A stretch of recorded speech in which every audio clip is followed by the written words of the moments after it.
Hello, hi everyone. Big welcome to the Business Analysis and Product Management Conference. I am Annalisa Tella, I'm in Italy, and here I am the facilitator of this session. So let me introduce you our speaker, Olga. She decided to share the secrets of how to create an outstanding presentation even if you are not a designer. So for all of you attendees, let me provide some info on how this event will work. This event is going to be recorded, and the recording will be available at the end of the speech. And during the session, you can post your questions in the chat and vote for the ones you like most. We will answer all of them at the end of the session. And in case we will run out of time, we will provide answer on our RIPAN platform right after the speech. So last information is about a small competition for best questions. So we encourage you to ask questions with the name on them. But I can't wait to hear Olga. So Olga, the word is to you now. Thank you, Annalisa. Let me share my screen.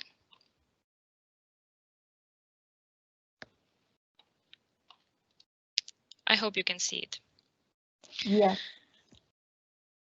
If your ideas matter and worth to be heard, like new business plan or latest scientific results, then your design and presentation also matter. When you share ideas in the form of presentation, you communicate. And communication consists not only of logic and arguments, it's also about the emotions.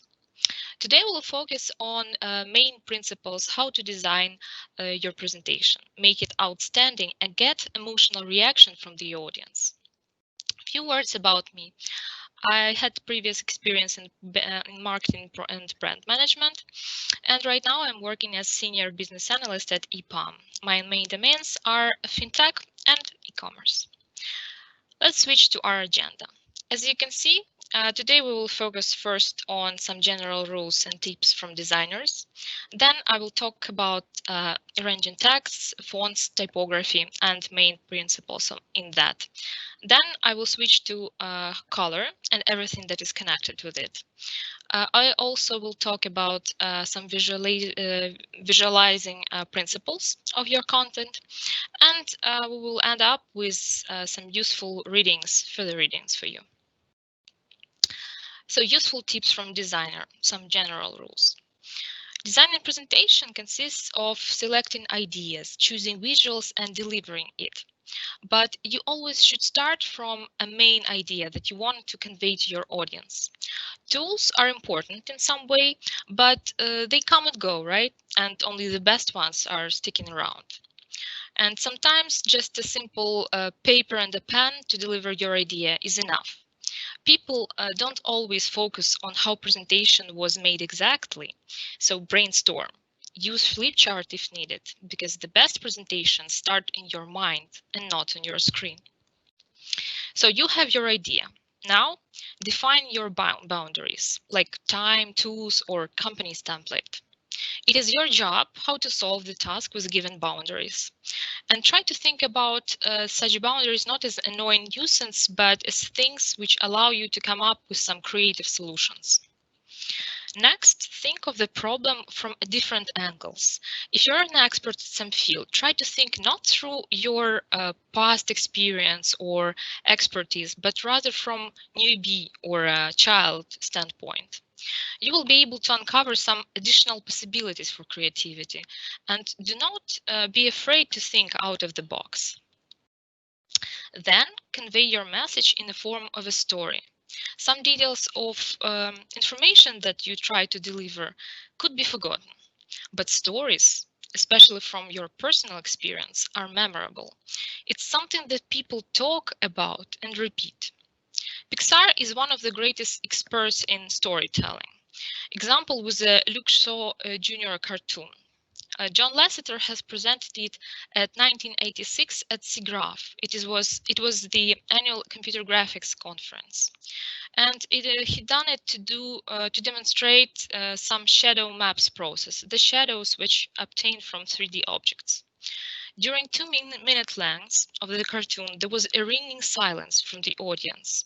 He was very anxious that his fellow colleagues would bombard him with some complicated questions after it. But he was really amazed that most of them were wondering what happened with Luke Shaw Jr. at the end.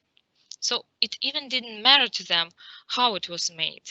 They were completely focused on the story itself. And try not to overload your presentation with some unnecessary details like visual noise. Usually people put too many details at the same time, worrying that like something is missed. And it is very hard to remove a couple of slides or some significant from your standpoint piece of information. Your ideas become like your children. It's very hard to do, but sometimes you should let them go. So remember the rule, one statement on a single slide. And if you do that, you will find additional blank space on your slides. Designers think of blank space or so-called white space in design not as nothing, but as something very powerful. However, most people consider that if there is a blank space on the slide, then we should put something there. That's a common mistake, which actually can affect that your presentation would be overcrowded with some and cluttered. On the contrary, when you use white space wisely, it will direct audience attention and prioritize elements on the slide. Last but not least, because you should break the rules, because you can and should do. During last years, there have been multiple books written on design principles. And you should know main concepts and rules. However, you can break them. And you should clearly understand why you're doing it and what you would like to achieve. Let's talk about arranging texts and fonts. Arranging text with some selected font is usually taken for granted. People don't notice diversity and large amount of fonts that exist around them. But if you drill down into the art of typography, you will learn that fonts have not only aesthetical, but also a functional value. When you type some word with a particular font, you create not only the meaning, but also a visual form.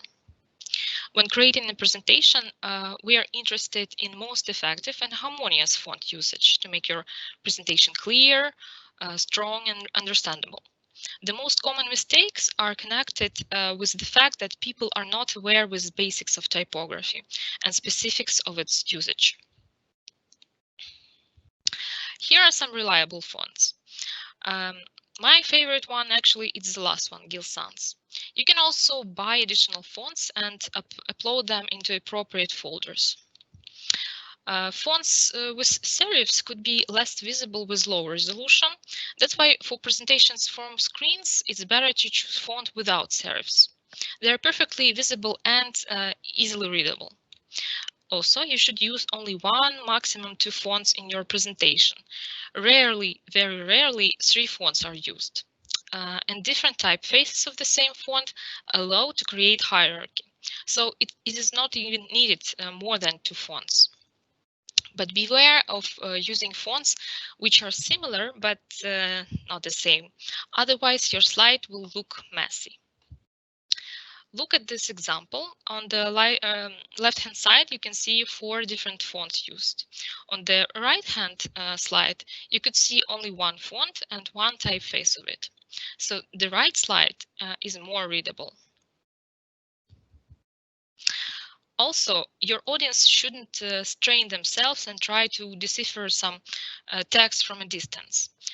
So you should pick the font that is easily readable and increase its size accordingly. When setting the size of the font, rely on people that are sitting at the back.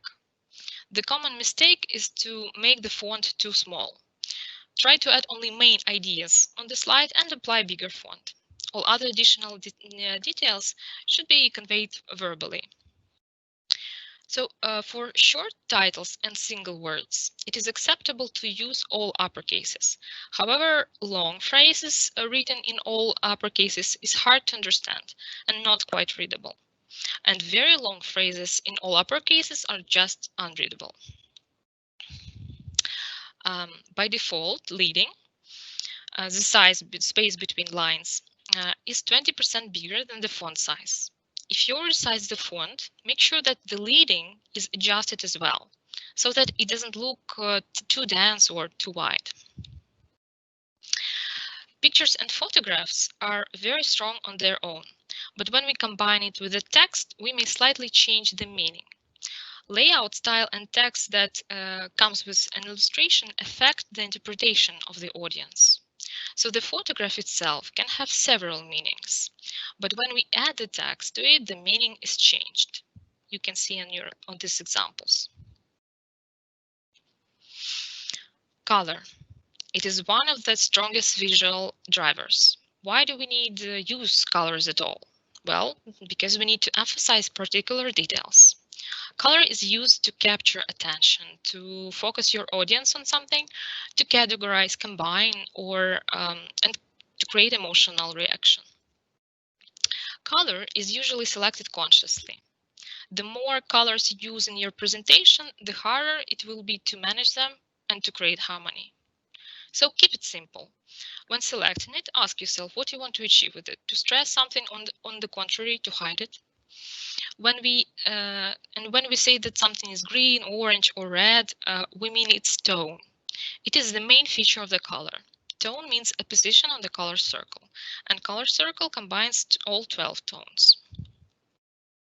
For those of you who participate in the puzzle, here's the secret word on the slide: user. And let's come back to the slides. So dark shades are looking better on white background and light shades on the dark one. Right-hand slides are more readable, as you can see. Chiaroscuro or light and dark ratio.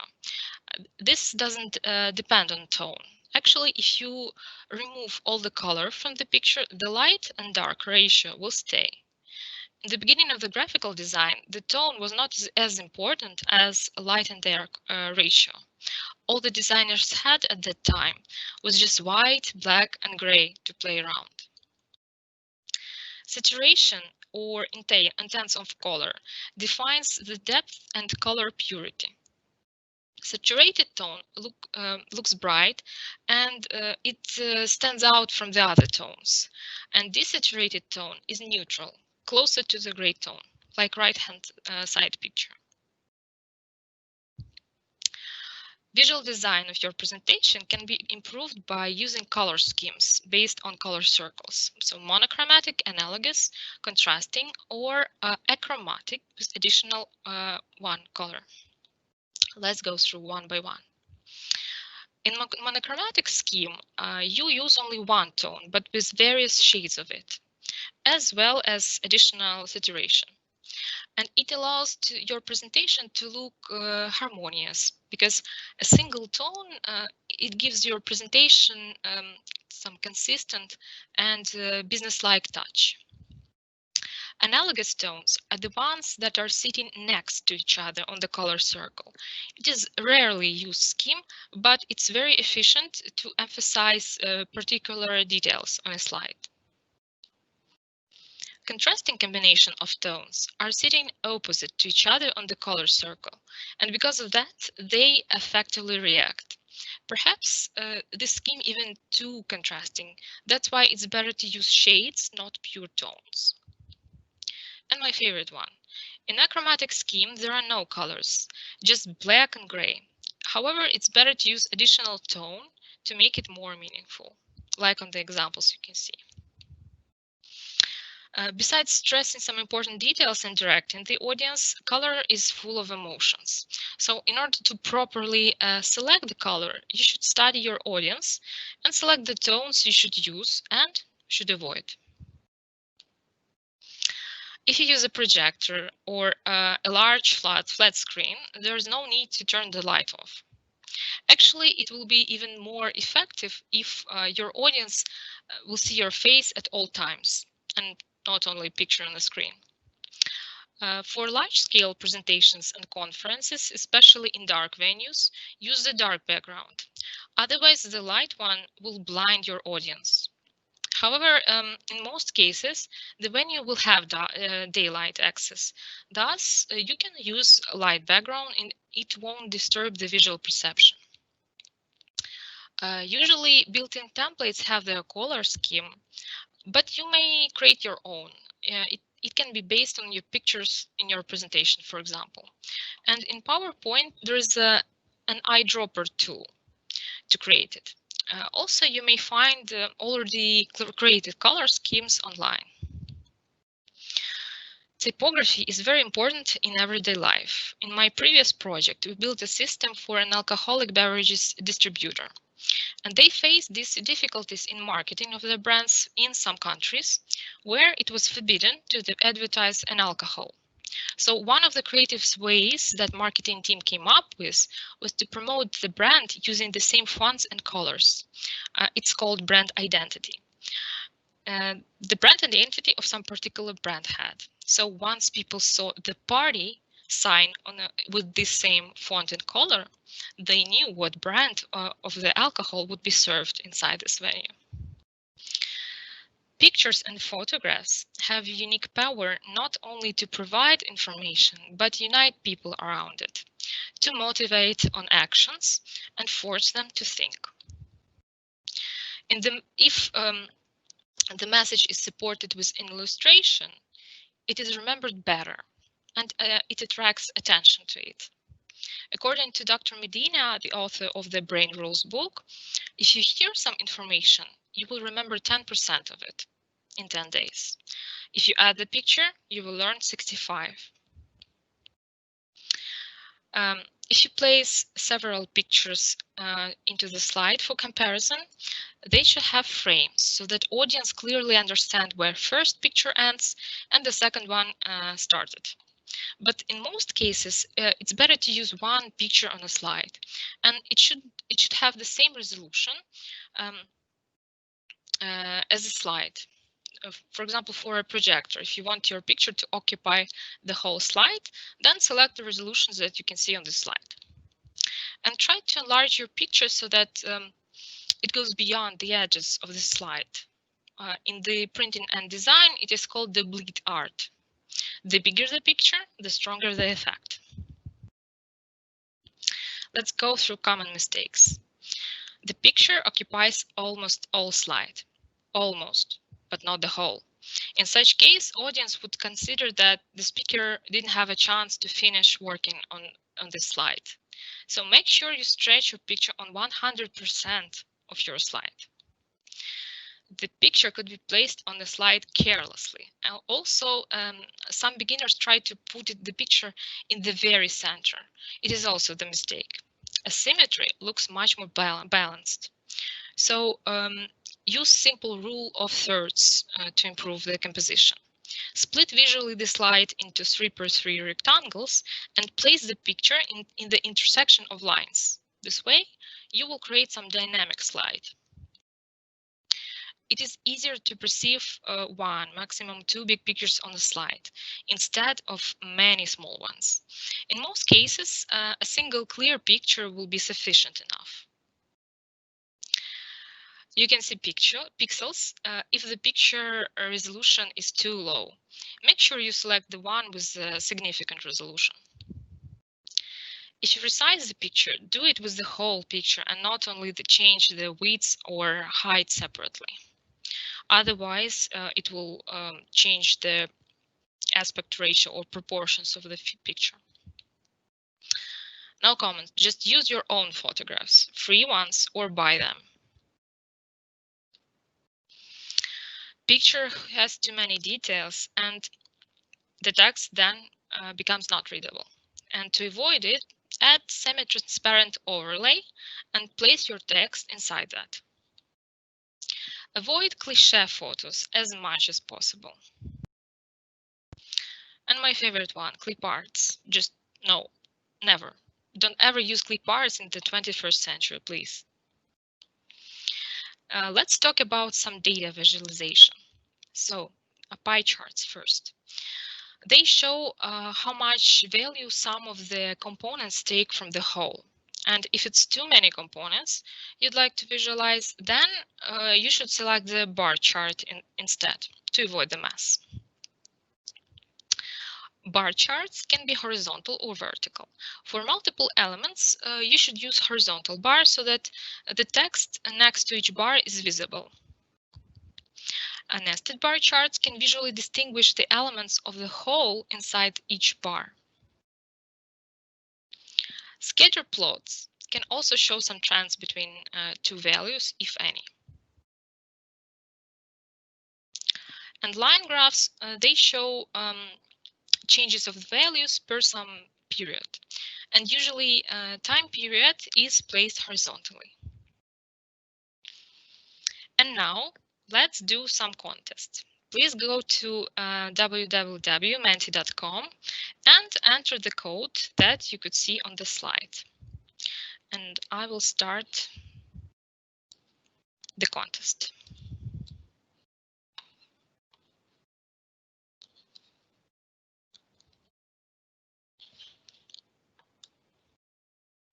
So I'm waiting for you to join.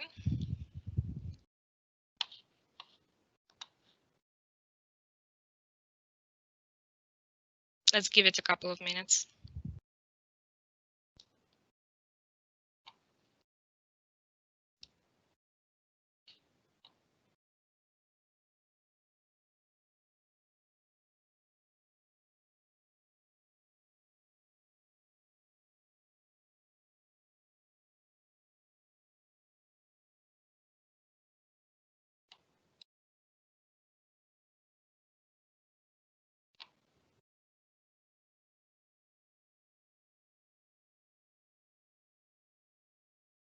Thirty. Way to go.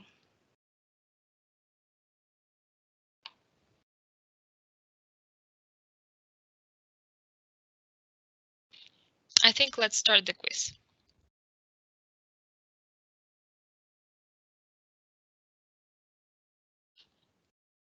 So which type of a color scheme is this that you can see on the slide?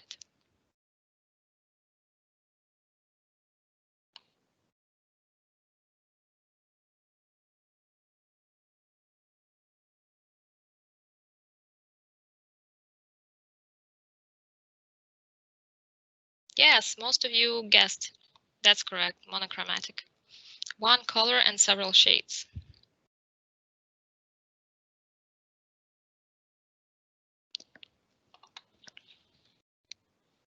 Next question. Which type of color scheme is that?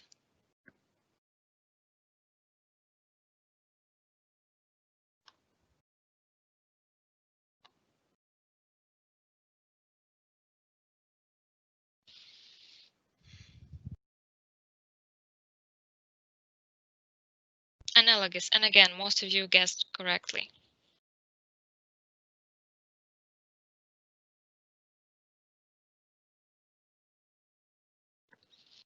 Which graph is better to visualize the biggest value?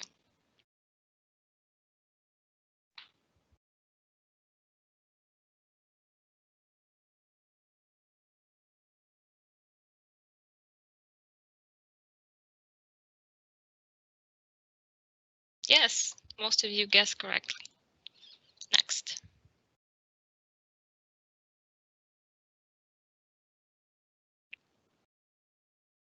Again, which one allows you to distinguish changes over time visually better?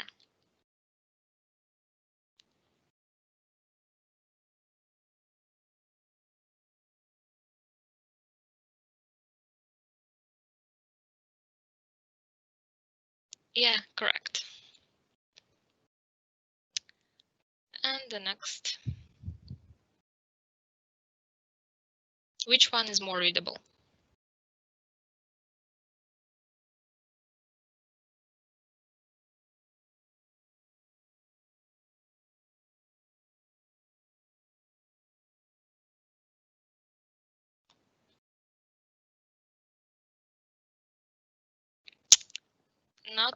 Not all of you guessed. The second one without colors were more readable.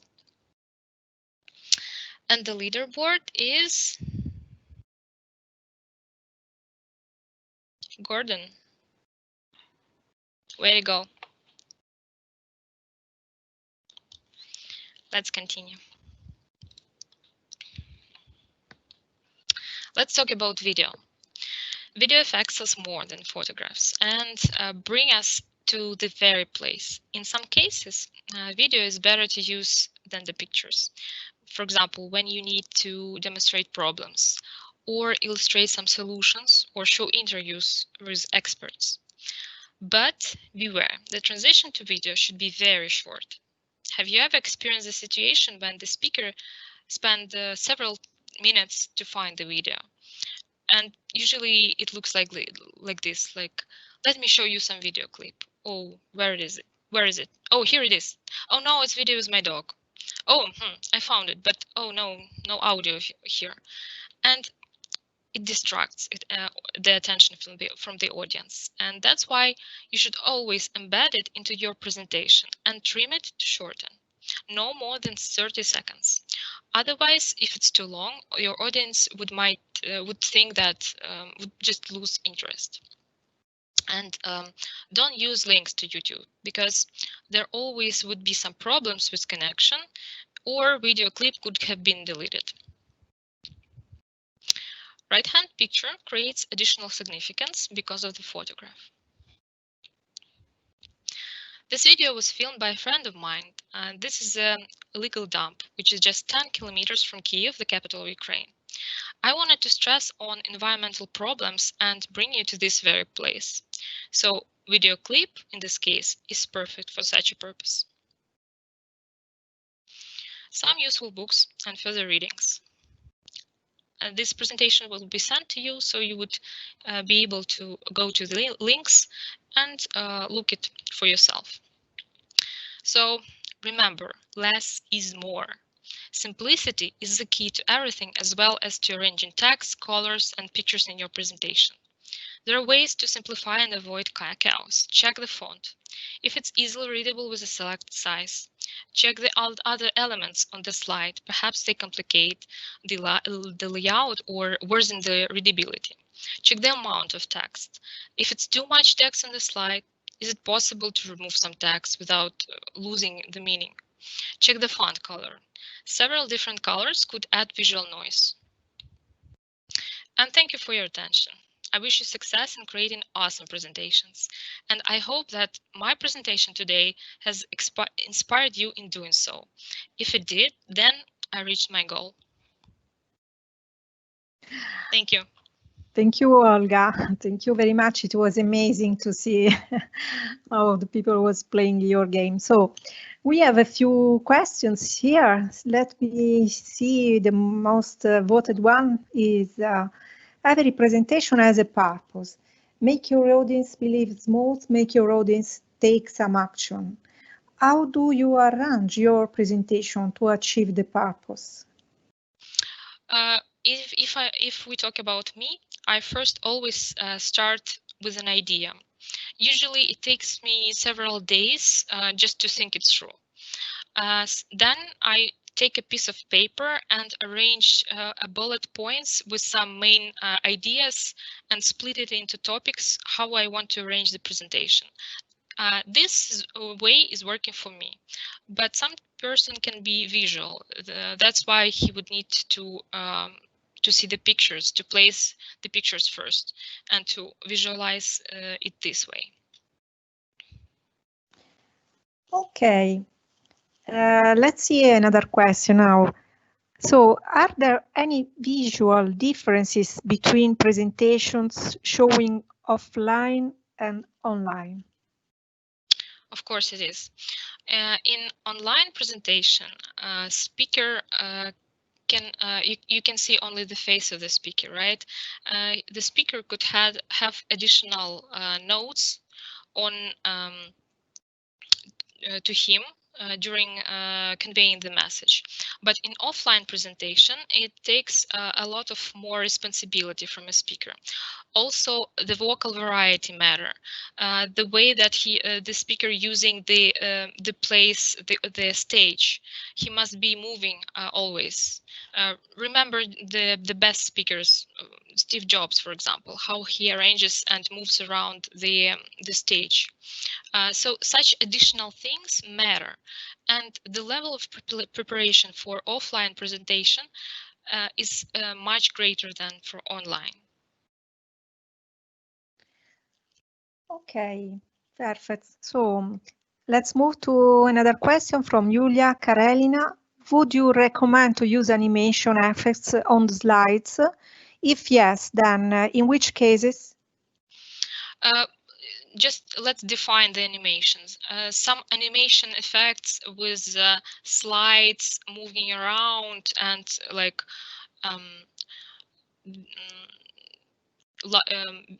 they become bigger or less in a size.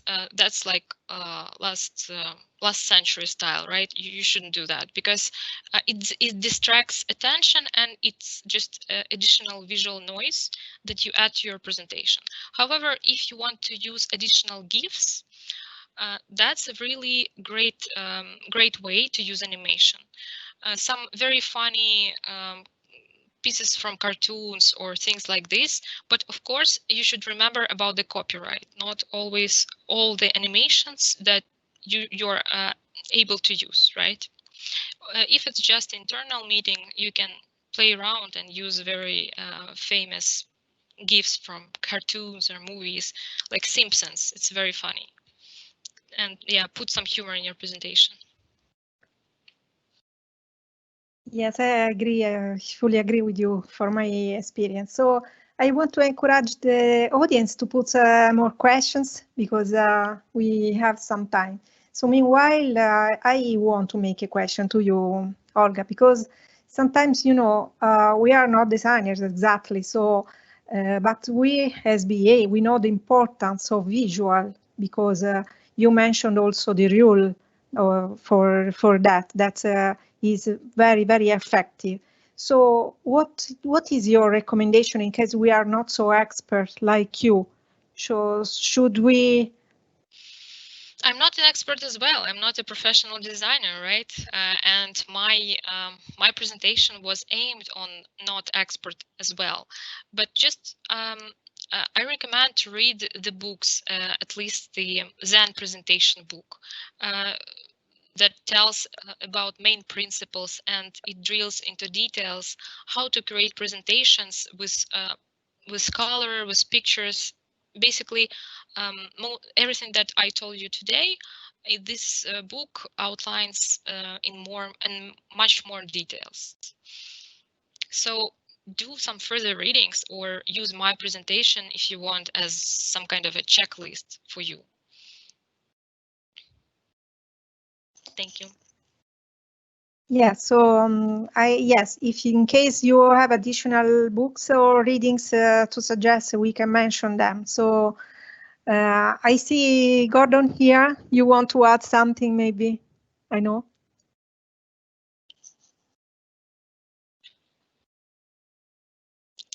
Please unmute yourself. Unmute. There we go. Okay. So yes, I'm always fascinated by the subject of presentations. I sort of half agree with the point about animations.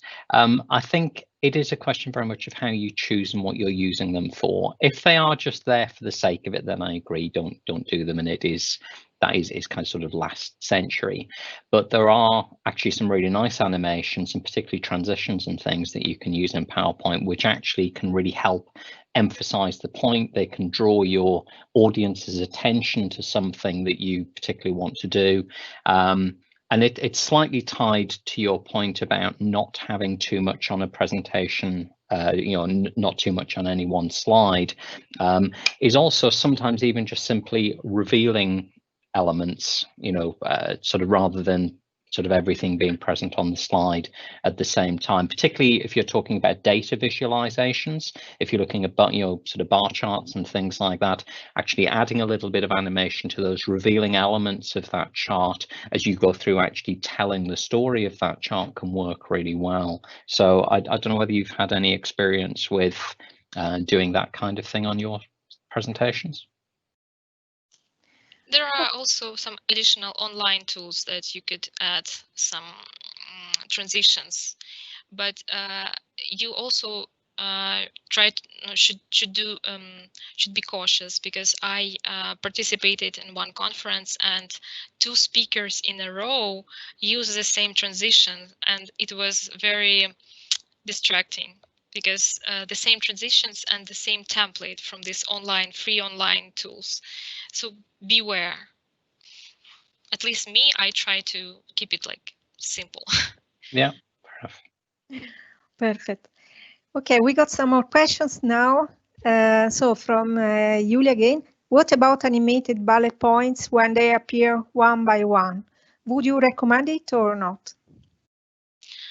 Well, it depends on what you want to achieve. If you want to pose, for example, a rhetoric question, right? And you placed some of the bullet points right on the slide, and at the end you're posing some rhetoric question, and the answer is appearing. Maybe it could be useful, but not always. Try to avoid some kind of additional decorations if there is no purpose in it, depending on the purpose you want to achieve. Yes, I agree. Okay, now another question. Are there situations when a presentation is a bad idea? It's a bad idea. When the bad idea in presentation? Yes, I think so. Yes. Can you elaborate more? What did you mean?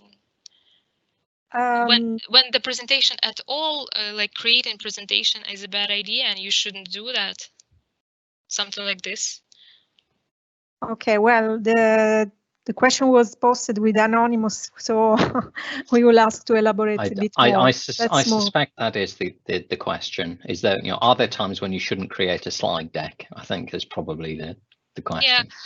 Yeah, I think it also depends on the venue where you want to present. If, for example, this is some kind of internal meeting with your fellow colleagues, maybe you don't have to create some kind of a slide deck with 50 slides and go through each of them, because you can actually use a flip chart for that purpose, right? So try to understand why you need to create such presentation, especially if you want to embed some video and presentation, and beware of the internet connection if you want even to use YouTube or stuff like this.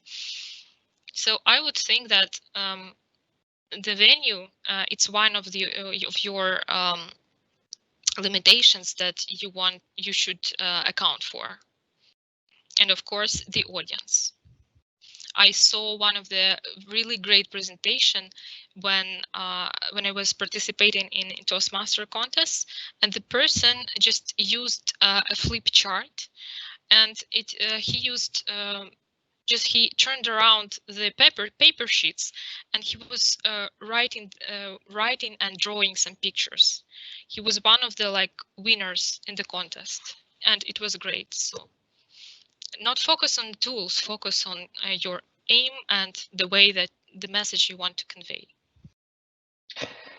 Yeah, yes, actually, I have the same experience. One of the greatest presentation I can remember was done only with one picture per slide and one hashtag. But it was really an emotion. Each slide was so nice and was a lot of emotions there. So no words at all, but really good picture. So how can I disagree? One of the things that drives me absolutely potty about most of the presentations that I see, and this is not peculiar to EPAM, I've seen it in a lot of other companies as well, is where presentations are given with a slide deck that is actually a handout. And I think that's one of the biggest mistakes that I see, that the slide deck, the presentation and the handout should be two separate things. And that's usually what causes, there's way too much information on there, and it essentially ends up with the presenter very often reading the handout to the audience. I don't know, how would you deal with that, Olga, if you've essentially been asked to give a presentation and that's what you've been given to start with? Are there some quick ways of turning a handout into an actual presentation? Actually, I also agree with you with these handouts. One of the biggest mistakes is to print out your slide decks as a handouts and give it to the audience. Then why do you need to do that? If you do that, just sit in the audience and people will just read through your slides. This is a mistake. So with the handouts, you can just put some main points and give to your audience after your presentation. Otherwise, you would be presenting, and audience would be looking at the handouts and not focusing on you, on your message, but reading through some additional material. So this is a distracting thing. Thank you. Okay. Now we have a question that is most voted about tools. So in case you want to recommend to use any tool for creating presentation like PowerPoint, Prezi. Yeah, actually my example was that one of the two speakers at the same conference were using the same tool. I was talking about Prezi. They used the same template with this tree. This is a very famous template. When you see the switch from the leaves, then to the top, then to the bottom, and there was no even a stop between speakers. And this free templates can work not on your purpose. Of course, you don't spend a lot of time in designing your own PowerPoint slides or stuff like this. You just use already made template. However, it can work in a very bad manner for you. So beware.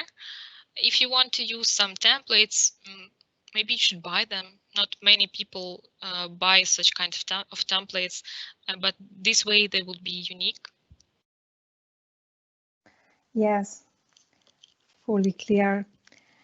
Okay, now a question that is also related to copyright. You mentioned earlier something about that. So Maria is asking, how and where do you look for a right image to use in presentation?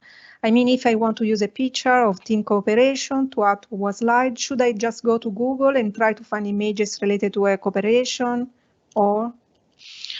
There are multiple websites where you can find free. There are some websites that provide some amount of free of charge pictures. Also, you can buy them on iStock, for example, .com. Actually, I can provide the list of these websites later, so that I just don't voice them out.